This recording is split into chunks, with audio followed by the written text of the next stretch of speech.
बाई काय खाल्ले तुम्ही?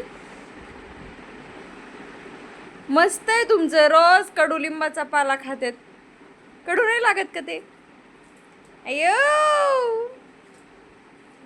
मी तर खाऊ शकत नाही रे बाबा.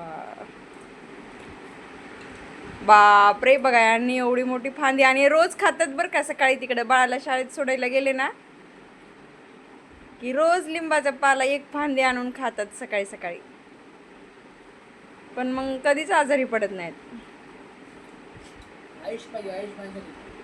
लिंबाचा पाला खायची का?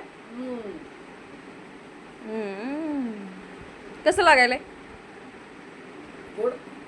गोड लागतंय कुठे? लिंबाचा पाला बघू, खरंच खाल्लाय का? तसं नाही, जीभ दाखव. खरंच खाल्लाय का? बापरे, खरंच खाल्लाय की? मी तर खाऊ शकत नाही. पण मंडळी, जर आपण लिंबाचा पाला किंवा असं म्हणजे लिंबाचा पाला खाल्ला ना की आजारी पडत नाहीत बघा. मेन आमच्या यांना ना कधीच दवाखान्याची गरज पडत नाही बरं का. ते असंच आयुर्वेदिकच खातात. कोरफडसुद्धा खातात ते, हे ना.